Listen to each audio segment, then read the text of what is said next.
তোমাদের জন্য দুটো অঙ্ক নিয়ে এসছি, দুটোই ইম্পর্টেন্ট, যে কোনো পরীক্ষায় এই দুটো পরীক্ষায় দিতে পারে আর কি।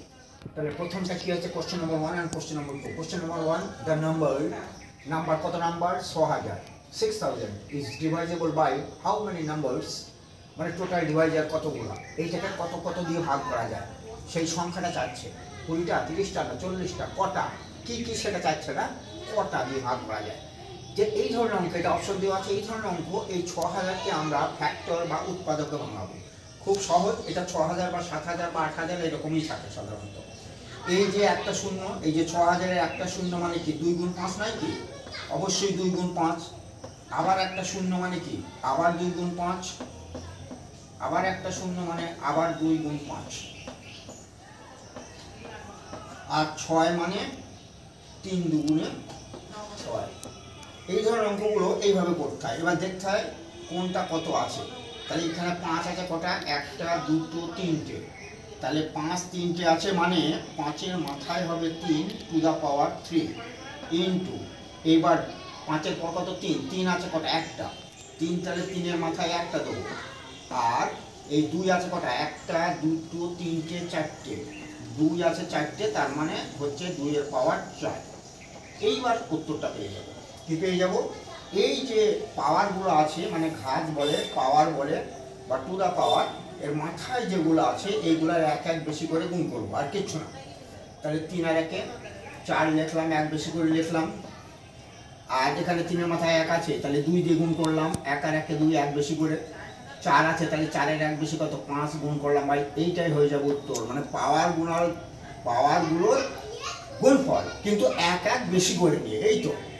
আর এটা তো ভাঙাতে সবাই পারবে, তো এইরকম করে ভাঙাবে। এখানে 6000 বা 8000 বা 7000 এরকম দেওয়া থাকে, সাধারণত এরকমই দেওয়া থাকে। এবং এরকমই ভাঙবে, একটা শূন্য মানে 2 গুণ 5। অনেকে আবার কটা 5 আছে এমনি এখান থেকে সরাসরি করতে পারে, আমার দরকার নেই, এরকমই বলবো। তাহলে 5 দুগুণে 10, 4 10 40, এরকম কটা নম্বর হবে, 40টা নাম্বার হবে যেগুলা দিয়ে 6000-কে ভাগ করা যায়। মানে এই 40টা ফ্যাক্টর হবে, 40টা উৎপাদক হবে একে ভাঙতে গেলে। যেমন 2 দিয়ে যায়, 3 দিয়ে যায়, 5 দিয়ে যায়, তাই না কি, আবার 60 দিয়ে যায়, 600 দিয়ে যায়, 6000 দিয়ে যায়, আবার 12 দিয়ে যায়, 5 12 60, আবার 4 দিয়ে যায়, 4 15 60, কত দিয়ে যায়, এরকম 40টা নম্বর দিয়েই কিন্তু ভাগ করা যাবে। তার একটাও বেশি হবে না, একটাও কম হবে না। খুব ইম্পর্টেন্ট স্ট্যান্ডার্ড অঙ্ক এটা, এবং স্ট্যান্ডার্ড পরীক্ষায় দেয়। আর এই সিরিজটাই দেয়, এই সিরিজটা অনেকেই পারে না।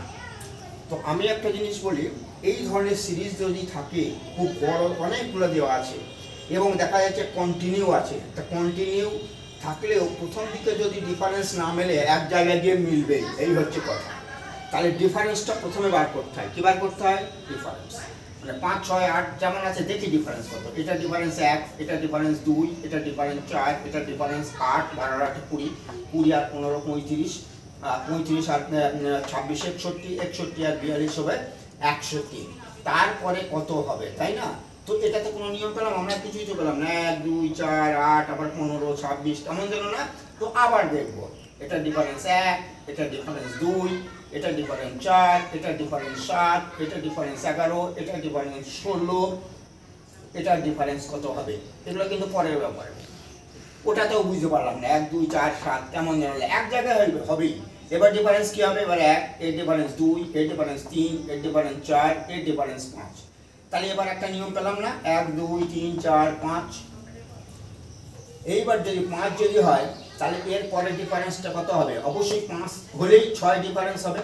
6 ডিফারেন্স হবে কিনা, তাহলে 6 ডিফারেন্স হলে আমাকে যেতে হবে কিন্তু এইখানে এই জিজ্ঞাসার জন্য।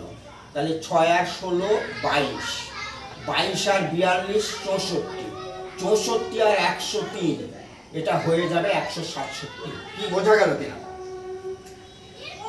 এই ধরনের মানে কন্টিনিউ বাড়ছে যেগুলো, সেগুলো আমরা ডিফারেন্স দিয়ে বার করবো, অন্য কোনো নিয়মে হবে না। প্রথমটা যদি না হয় আবার ডিফারেন্স বার করব, এক সময় না এক সময় এদের একটা মিল খুঁজে পাবো। এই যে এত সুন্দর মিল খুঁজে পেয়েছি, 1 2 3 4 5 6, তাহলে এইটা যদি 6 বার, এটা যখনই 4 5 তখন অবশ্যই 6 বাড়বে। তাহলে 6 আর 16 এই জায়গায় 22, আর 22 আর 42 এই জায়গায় 64। এবার এই যে তীর চিহ্ন জায়গায় কথা, মানে 64 যোগ 103, তাহলে 167 উত্তর হবে।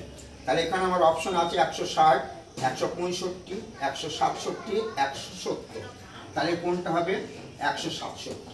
তো দুটো অঙ্কই ইম্পর্টেন্ট, পরীক্ষায় দেয়, সেজন্য আমি দুটো করেই অঙ্ক করালাম। ভালো ইম্পর্টেন্ট, মানে খুবই ইম্পর্টেন্ট অঙ্ক, যে কোনো পরীক্ষায় দিতে পারে। তাই যদি ভালো লেগে থাকে তাহলে সাবস্ক্রাইব করে রাখবেন আর শেয়ার করবেন, লাইক করবেন। Thank you.